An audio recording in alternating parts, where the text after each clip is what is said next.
So first of all, welcome back to the holiday webcast series. We are doing now the month of Elul in preparation for Rosh Hashanah and Yom Kippur. We began 2 weeks ago learning the discourse of the Alter Rebbe in Likutei Torah, the famous discourse on the verse Ani Ledodi li. I am to my beloved and my beloved is unto me, which makes up the acronym for the word Elul. In this discourse, I should mention that this is a verse, Ani Ledodi li is a verse in the Song of Songs. And in the Song of Songs, there's another verse, a similar verse, but just the opposite. Doidi li v'ani loi. My beloved is unto me, and I'm to him. In this verse it says the opposite. Ani Ledodi v'doidi li. First, I am to my beloved, and then my beloved is unto me. So in one verse it talks about my beloved is unto me first, and then I'm unto my beloved. And in this verse, I'm unto my beloved first, and then my beloved is unto me. What's the difference? So in Chassidus, it is explained in great detail that these two verses represent two different times of the year. The difference between Pesach and the high holiday season. On Pesach, it's Doidi li, my beloved is unto me first, and then Vani loi, then I respond, I am unto my beloved. Because on Pesach is the time when God revealed himself to us in Egypt, scooped us out of Egypt, took us out in this grandiose, miraculous way. We weren't deserving, we did nothing to deserve it. Yet he, on his own initiative, he initiated a relationship with us. Once he did that, then we responded, and we also initiated a relationship, not initiated, but we responded to that relationship, to that closeness, and we then became closer to him. My beloved was unto me, and then we were unto him. In the month of Tishrei is the opposite. In the month of Tishrei, God expects us to make the first step. Ani Ledodi. I am to my beloved. Once we do that, then it's V'doidi li, then he responds and becomes closer to us as well. When is the time for us to make that first step? In the month of Elul. But it is very hard for a Jew to just suddenly wake up one morning in Elul, on the first of Elul, and suddenly feel this urge and need to get closer to God. Where's it coming from? What will give him that spark, that move, that jolt? So for that, Alter Rebbe says in this discourse, he introduces us to the famous parable, which is the king in the field, which today has become known. Everyone uses this parable, but Alter Rebbe is the first to have introduced this parable to the Jewish people. And what this parable tells us is that in the month of Elul, God is in the field with us. That means that he leaves the palace, so to say, in a metaphoric way, and he even leaves his royal garb behind. He leaves his whole entourage behind. He just comes out the way he is, in his regular clothing, the regular citizen's clothing, and he comes out to us, to the farmers, into the field, and lives with us for a month, moves in with us for a month, the month of Elul. So this is a closeness that he shows us, but it's not the type of closeness that's going to suddenly wake us up from our sleep. It's not like Pesach, where he revealed himself in this miraculous way, and you had no choice but to become closer to God. There was no way you were going to do it there was no way you were going to remain apathetic to that kind of revelation. In the month of Elul, It's different. God comes to us in a rather less than royal way. He doesn't force us to come closer to him. He moves into the field with us, and he makes it optional. You want to have a relationship, you want to say hello every morning to me, you can come. He's open if you want. But there's nothing royal and awe-inspiring about him that would automatically draw everyone to him. So you have all types of people responding in the month of El. Some people just, I don't have the time for the king. He doesn't even look like a king. So they don't bother. Some people are a little smarter. They say, after all, it is the king. He may not be wearing his crown, and he may not be wearing his golden and, all his royal, all those beautiful things that he usually wears when you go into him in his palace. But it is the king, so I'm going to go say hello to him. Then there are people that realize that I don't care what he's wearing.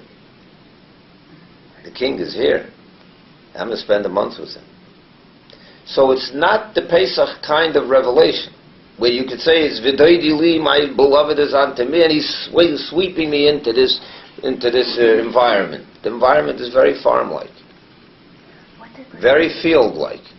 But there are also abbreviations for Elul. I said, Ani Ledodi Ledodi li, yeah. So it's not. It is, but it's not Ledodi li first. It's Ani Ledodi first. Okay. You missed the first part. I know. In other words, there is a little bit of a tickle that makes us have some interest in creating the Ani Ledodi move, the Ani Ledodi wake-up. It's not a full-blown revelation where you have no choice. You can remain apathetic if you want. But many people do. But he does give us a little bit of a tickle. He comes into the field. That coming into the field gives us the opportunity, if we want, to begin the process of Ani Ledodi. But it's our work, it's not God's work. That was just a tickle. You can't say God created this whole excitement. He didn't. If it's going to happen, it's going to happen because we wanted to create the excitement. Because we decided to wake up and do something. What was the alarm clock? It was a little alarm clock, It was a small beep. It comes into the field with us. It's not the Pesach revelation where he took us out of Egypt and split the sea, where no Jew can remain apathetic to that. You have no choice but to be inspired. In Elul, you have a choice. You could if you want. He allows you to be inspired if you so choose. But it's not just the Jew woke up in the morning, suddenly he's inspired. There was a little tickle. It's kings in the field. So it's up to us, really. And Alter Rebbe goes a step further, which is what we learned last week, and explaining the idea of the field, that there are three different states of existence. There's the field, the desert, and the city. The city spiritually represents a place where God is comfortable, God is revealed. That's a place where man can dwell. Cities where people live. Now who's man? The supernal man, God. A desert is a place, as the verse says, Asher lo yoshav odom sham, a place where a man cannot dwell. No person can live in the desert. Unless you have man falling from heaven, which we don't. So a desert is not a place for a human being to live, and it's also, metaphorically speaking, spiritually speaking, it's not a place where God dwells. So the midbar represents all negativity, where God doesn't want to be and can't be. The city represents holiness. The desert represents unholiness. But there's a middle ground, the field. The field is somewhere in the middle. It's not city, it's not desert. What we're expected to do in the month of Elul is to leave. You want the king? He's not coming into the desert. He's coming into the field. He'll leave his palace. He'll leave the city. He'll come into the field. But he's not going into the desert. He leaves his comfort zone. You got to leave yours. You got to leave the desert and go into this field, and he'll leave the city and come into the field. You'll meet in the middle. And what that means is, in order to have a relationship with God in this month, where the 13 attributes of mercy are revealed, You cannot be swept up in negativity and sin and do everything wrong and then say, before you go to sleep, say hello to the king. He's not there. If in your sinful reality he's not present. You need to leave the sinful reality. Perhaps you don't have to become holy like the city environment, but you have to at least leave the desert and go into the field.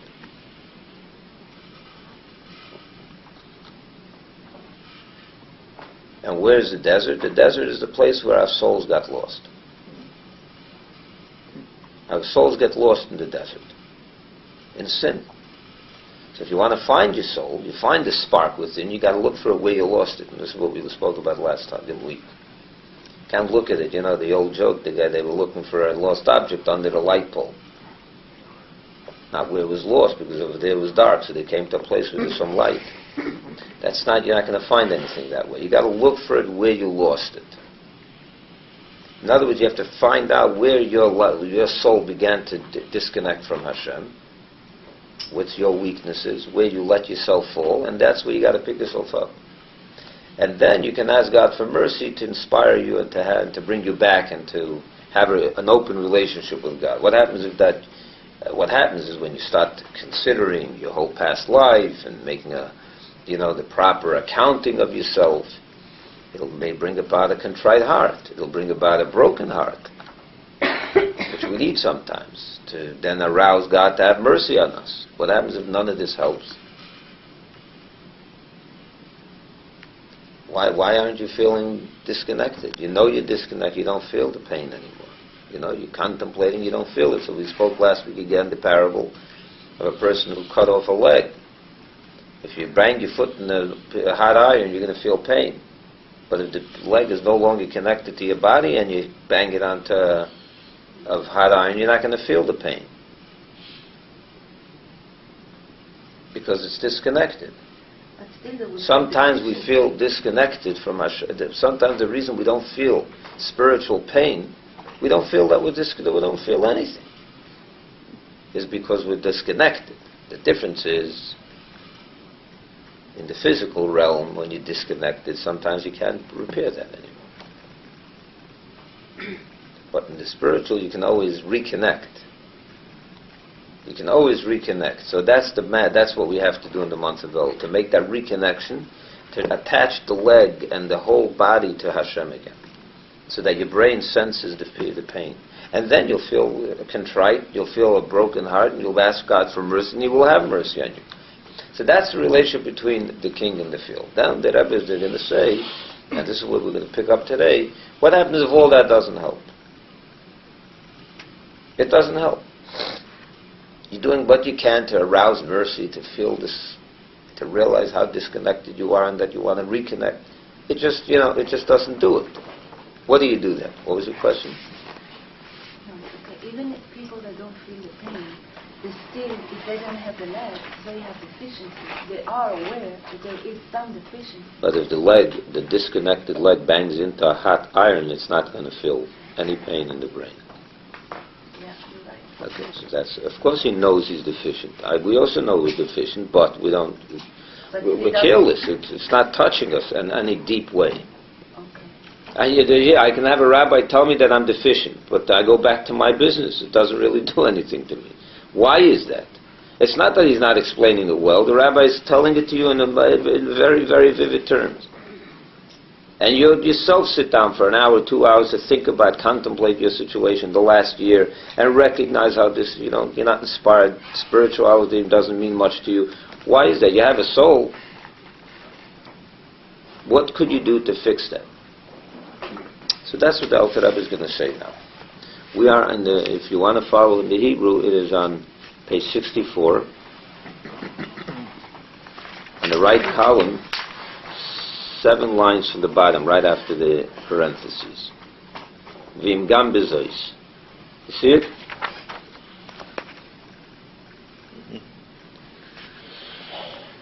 So, gam bezois leis eire bei midis rachmanis anal. And if, even after all of this, he will not be able to, he's not successful in arousing upon himself God's attribute of mercy, that he should first of all have mercy on himself, for how far gone he is. Nothing is doing it. So this is the advice that Alter Rebbe gives. The verse says, when we quoted earlier, Ani Ledodi v'Ledodi li, what's the continuation of that verse? That's not the whole verse. The verse in Shir HaShirim is, Ani Ledodi, I'm to my beloved, and Ledodi li, and my beloved is to me, Harei b'Sheishanim. Those are the last two words of the verse.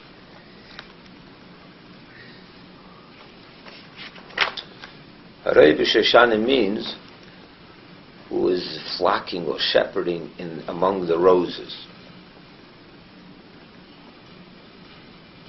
So he explains. Pirush b'Zohar, in the Zohar it explains, what's this business of the rose?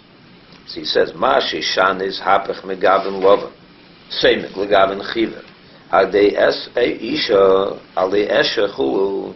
He said, just like a rose, a red rose, yeah? How do you change the color of a red rose? You can turn it to white. How? When you put it in the fire, it turns into a different color. You put a rose into fire, you burn it out, it turns white. You never tried that, did you? Not suggesting that you try it now, but that's what happens. I never either did. But I believe the Alter Rebbe, I believe the Zohar. Through fire, it burns it out, it changes its color.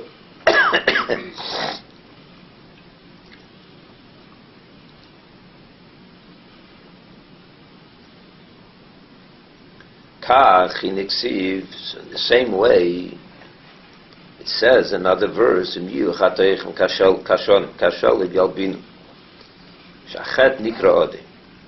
says in the verse, if your sins will be like scarlet red, like red, like they will become white like snow.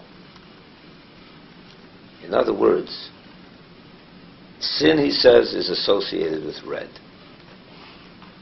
All sin is associated with the color red. I'll explain in a moment why. The same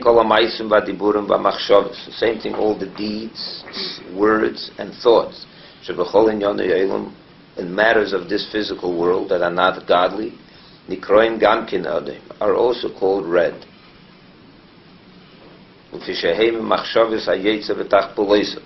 Because all these thoughts, words, and deeds are all coming from the the animalistic soul within us, the urge, the negative urge within us. Why are we worldly? Why are we mundane?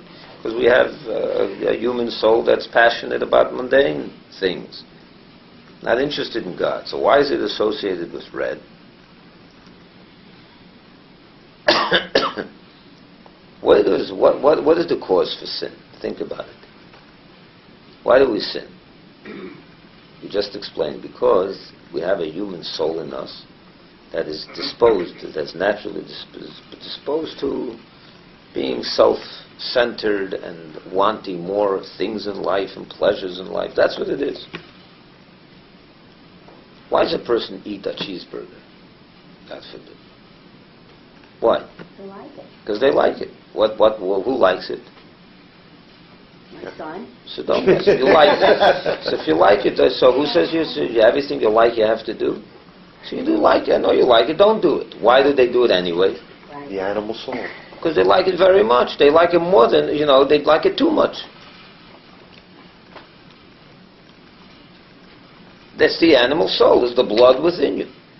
What's your animal soul? Where's your animal soul enclosed, your human soul enclosed in your blood? The life flow of the body is through the blood. So where does all sin come from? The blood. Where the soul is enclosed in. So that's red. It's blood. So sin is associated with the color red because it comes from the blood, which is your passionate soul. So all that, yishapach legaven chiver, it can change to the color white. Kashonim yalbinu, we said in the verse, it will become white like snow. How do you change from sin, from red to white?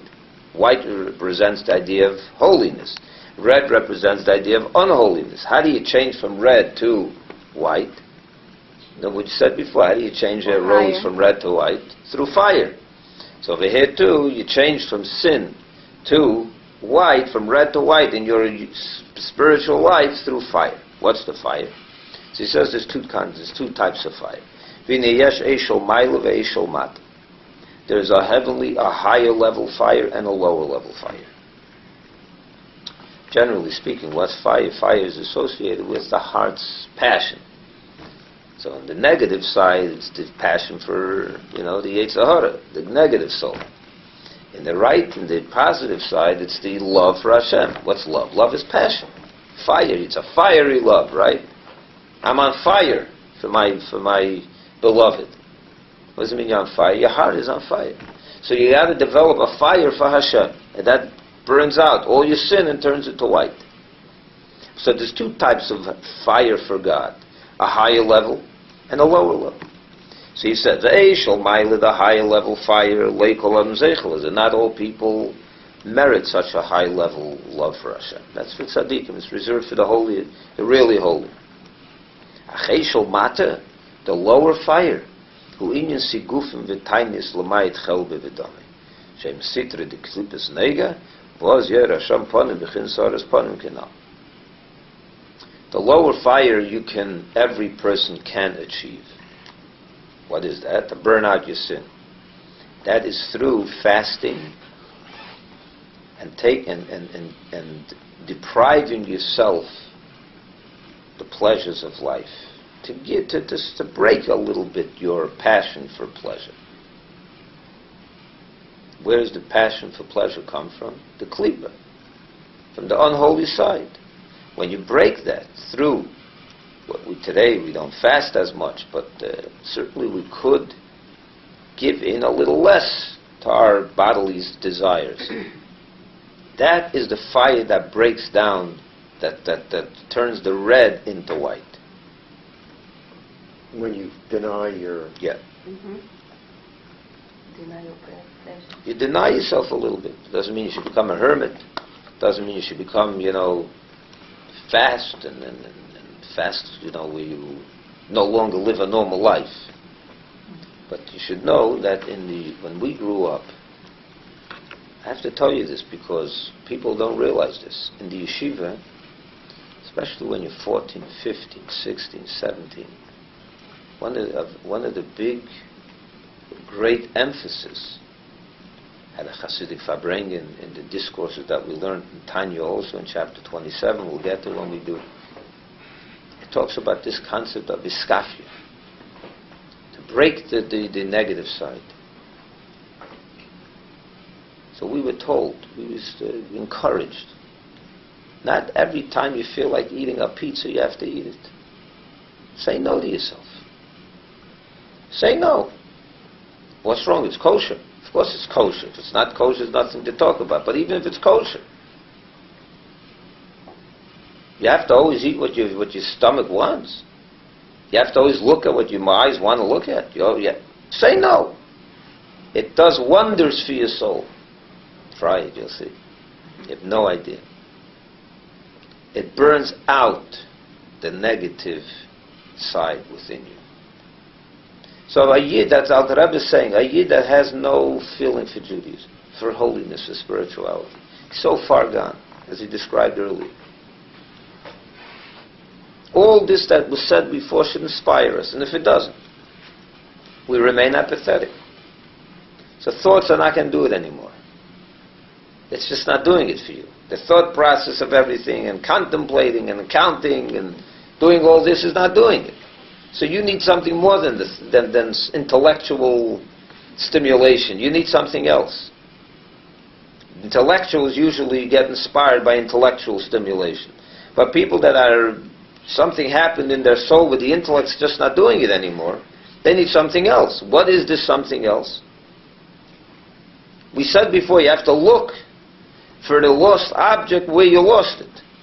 Where did you lose it? You lost it in your brain? Why did your brain become so apathetic, so insensitive to all this that we're talking about? You're thinking, you contemplate, you understand it all, it's just not doing anything to your heart. So you lost it somewhere else. You got to live somewhere else. Where'd you lose it? Your physical action. You lost it because you're a pleasure seeker without end. When you seek pleasure all day long,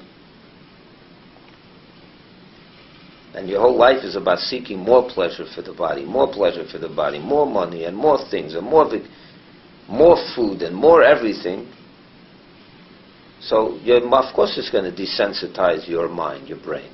It's going to desensitize your whole spiritual makeup. So the Alter Rebbe said, that's where you lost it, that's where you got to find it. Stop seeking pleasure all day long. Deny yourself pleasure. That's where you lost your soul. Start denying it. You'll get it back. The fire, you got to burn out your negative. You need a little more work. It's a little more painful. But then he goes, we'll finish up the mimer with one more point that he makes. Huh?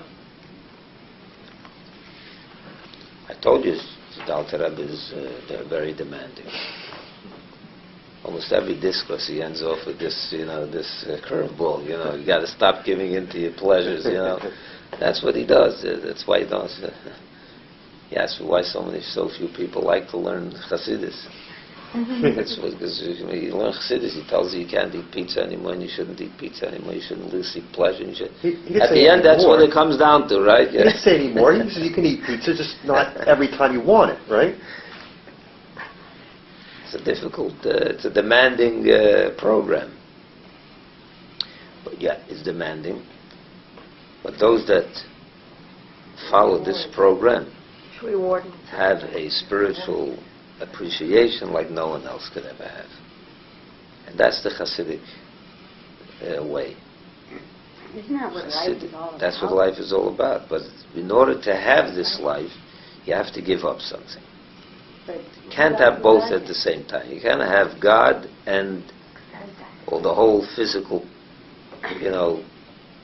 all the good things in the physical world at the same time. But that doesn't mean to remove yourself from life. I said it doesn't. No, I said it doesn't. Because you're not and supposed we're to. not talking about very lofty levels of spiritual attainment here and denying oneself. We're not talking about that. But even when we were in yeshiva students, you think they told us don't eat breakfast? They told us eat breakfast, but eat what they give you. I don't like this. I want something else. Could you put fat, a little more salt, a little more ketchup? You can do without the ketchup. I had teachers that told us this to us. So I don't know if that's what we're talking about over here. Yeah, but we're talking about larger problems. In yeshiva, what was our... We didn't have much great things that we were pursuing, We weren't exactly registered to go on a cruise anytime soon. So what was the great things that they would... how would we apply this? To denying yourself a little bit on your plate. And we did a little bit of it. I'm not saying we were very holy in this way, but that was on our mind. It really was. So if we didn't do it every time, we did it sometimes. It was a conscious thought. It really was. And when you don't seek pleasures all day long, you burn it out a little bit, you watch what happens to your soul. You watch. It's a whole different relationship with God. It really is. Your heart starts becoming on fire for the real things in life, for the important things in life, which is holiness, and Torah and mitzvahs, your neshama, and so on and so forth. Another Jew, you begin to relate to everything differently. Nothing of the old is important anymore. You have to live, I've got granted, no question about that. But what really becomes important is how my neighbor is doing, how my good friend is doing, how Hashem is doing, how my soul is doing. It's a whole different world. We need to, we're in chapter 3, on top of the left column. One more thing that one person has to recognize and know. He brings us, you have to know the pasuk, another pasuk in the Song of Songs, what it says over there. King Solomon says, in the marketplace and in the streets, I will seek that which my soul loved, till I find it, till I found what my soul loves, Achasti, if I grabbed onto it, I will not leave it go. Till I bring it in al beisimi, to my mother's room, vel cheder arasi, and to my parents' bedroom. Wow. What's he talking about? What is he talking about? He explained, this search that King Solomon is talking about, is in the marketplaces and in the streets. The Makam Avei, like we said before, where you lost it. Okay? But even if you do find, the Alter Rebbe is alarming us to a big problem that may happen. You may find the lost object. In it will get lost again very quickly. It can happen that you have it, now boom, it's lost again. You will not be able to hold on to it if you don't make vessels immediately to hold on to your lost object that you just found. Because without vessels, the light gets lost again. What is it that we're looking for? The light of our soul, the spark. Why it says to bring it to my mother? 1 second, we'll get it. But what he's giving you a basic problem. He's alarming us to a problem that could happen. Let's say a yid lost his soul in life, and then you're an adult, 30, 40, 50 years old, and something happens. God came into the field for you. Sometimes it happens not in the month of Elul. Sometimes God gives a gift to a Jew and He inspires him. And He brings him back to Judaism. He elevates him. So now you're feeling excited about being Jewish. You found your soul, yeah. You found the lost object. Where you lost it. You did the search, you did this whole thing. Right? But it's not like you found a cup.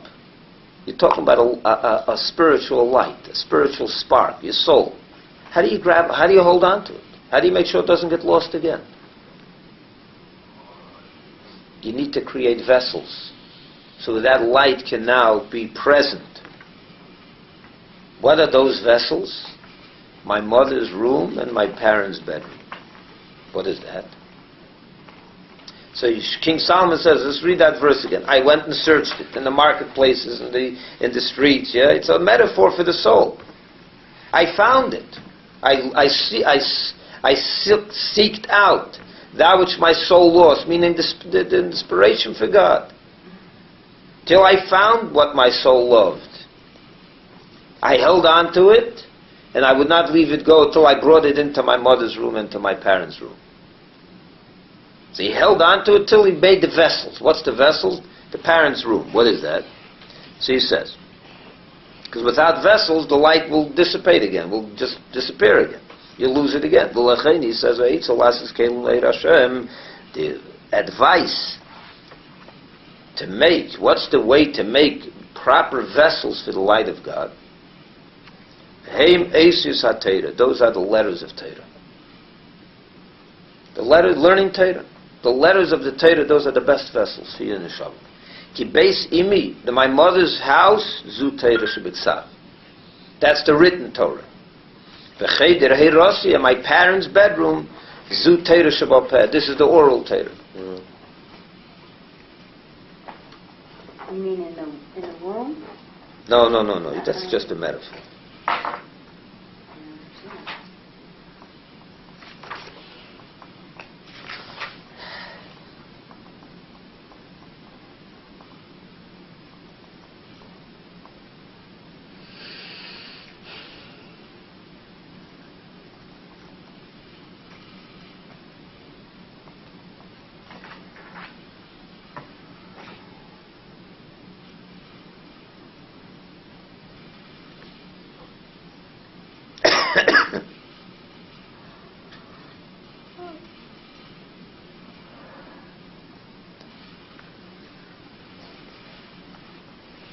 What is the connection between the mother and the parents to Torah Shebitzav and Torah Shebal Peh?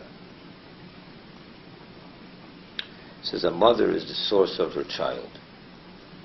Right? The child is born. through the pregnancy of 9 months.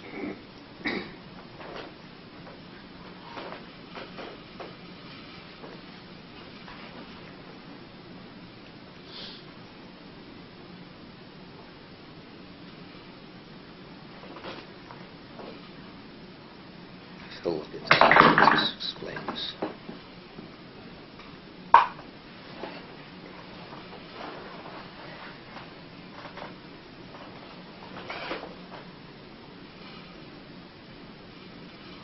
I'm trying to understand here, and I have to look at this again to see why. He's saying the idea of a child. What is Torah? The oral Torah. The oral Torah is like the child of the written Torah. Because the oral Torah is, the whole oral Torah is hidden in, is included, is sourced in the written Torah. From every letter we learn laws and mountains of laws, right? So it's all hidden in concise manner in the Torah Shabbat, in the written Torah. So it's like a child that's born from his mother and father. So I'm not sure, the mother and the head, I have to look at that again. But the point is... But the father is not mentioned, it's only Horati. Horati, which is the parents. A parent and a mother. Right. And Horati can be referred twice to the mother. Okay, could be. I So think how do you it means... explain that? I think it means both parents. But whatever, I'm not going to get into exactly the details of the metaphor, because I'm not sure how that... I have to look at that again. But the point is that either way, those two references that King Solomon brings is to the father, is to the Torah Shebiksav, the written Torah, and their oral Torah. Kamesha Kosev, as it says, Ki Hashem Elikecha Eish Eichluhu. Hakshem Sheyev Shalei Shliachus Bli Psula Shum Davar Anechus Beikach Chastav Le'arpan Natcha Beis V'chul. It says that Hashem, your God, is a consuming fire, just like a fire. Right? Can never remain unless you put to it, it has something to hold on to, a wick, a candle, oil. It's got to have something to hold on to, otherwise it just disappears. The same thing, the godliness, Hashem is like a fire. God, if you want God to have something to remain in your consciousness, you want God in your life, you need to supply the wick. You need to apply the vessel with which it can be attached to. And that's what King Solomon says. I got it back, I found it back, but I need to now hold on to it till I bring it, till I create some wick, some vessel for it. What's the vessel? Learning Torah. Both. The Torah, the written Torah and the oral Torah. Kedisa b'zeh, as it says in the Zohar, al posuk arei b'sheshanim again, on the posuk about the rose, sheshanim shesheina halachas. The word sheshanim also means learning. Shesheina halachas, he learns laws. So the word Shoshana means rose, and the metaphor over there is to burn it out from red is through fire. And here too, Shoshana can also has another meaning. It means learning. So you want to have a Ledodi v'Ledodi li, you got to get busy learning. That's why it says the shepherds. Because when we learn, we give parnosa, we shepherd God. It's not God shepherding us. We are actually feeding God. Because through learning Torah, is baruch, which is God's will. What's Torah? Torah is God's will and His wisdom. Because when you learn Torah, you create now a vessel through where, in other words, what's Torah? You're learning God's will. You're saying the words of Hashem. So that, with your breath, with your mouth, so that in turn brings God's Spirit back to us. It's like a two-way street, right? It's cause and effect. You cause that Hashem should now reveal His light in your soul the way it was before you lost it to begin with. And to keep it, you study Torah and put it in the vessels, and exactly. It stays with you. That's right. But the Torah makes that your God should shine again in a personal and open way in your neshama, the way it started when it first came down over here. Just like when you eat. A person eats, a physical person eats. What does food do? It attaches your soul with your body, right? That's what food does. It keeps your soul in your body. It keeps you living. Nourishment, right? that your soul's powers, all your soul's faculties, should spread out healthily in your body. Right? That's what food does.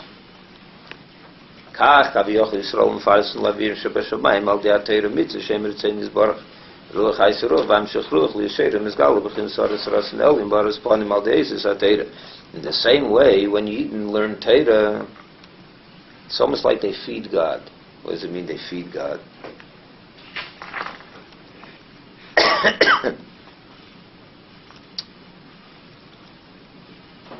They feed the godliness. They make that the godliness in their soul should spread well in their body, in their whole existence. That's what the Torah does. Just like food brings your soul into your body and it makes it healthy, the same way Torah, they feed their godliness. The godliness within them, it spreads well in their soul and should shine in an open way, and you should be so that you can be inspired by it, and so on and so forth. So you're feeding your soul, the godliness in your soul, properly, through learning Torah. He says one more point, and this also happens through giving tzedakah, charity. So midas chesed, which is the attribute of kindness, which is the outer. Every vessel has two sides. You have the inside of the vessel and the outside of the vessel, right? So the Torah is the inside and the tzedakah is the outside. Together they make up a proper vessel. It's like we say in the end of Shemini Esrei. We say, with the light of your face, your inner countenance, you gave us Torah's Chaim, the Torah of life, v'avas ches, and the love of kindness. Pirush, meaning, if you want to have the inner dimension of God shine in you, it should be a real inspiration. You should be connected to Hashem in an open way. Through the light of Hashem should be there. Yeshnei kelim, there are two vessels, Torah's Chaim and Avas Chesed. The light of the Torah of life, and the loving kindness, which is through the mitzvah of charity.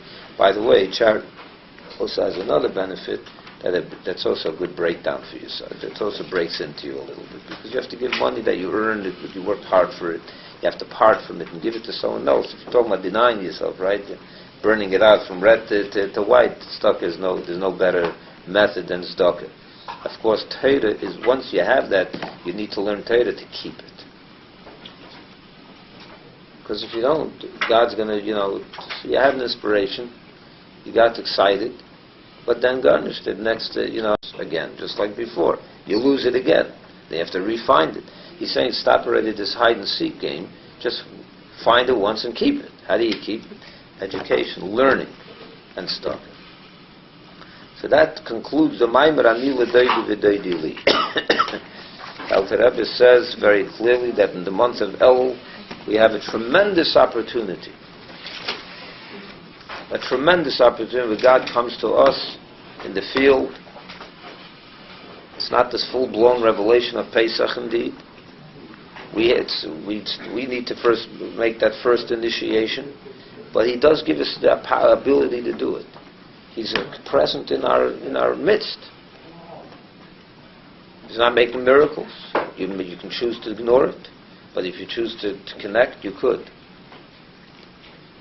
And if you do, you can inspire yourself in the most significant way, so that the Rosh Hashanah later, when you go to the king's palace and you follow the king back into his world, you can be part of it. So that now it's open, revealed, you're very, very connected and so on. That's done through the intellectual process. But if that doesn't help, then you got to really cut down cut away from the fat, as they say.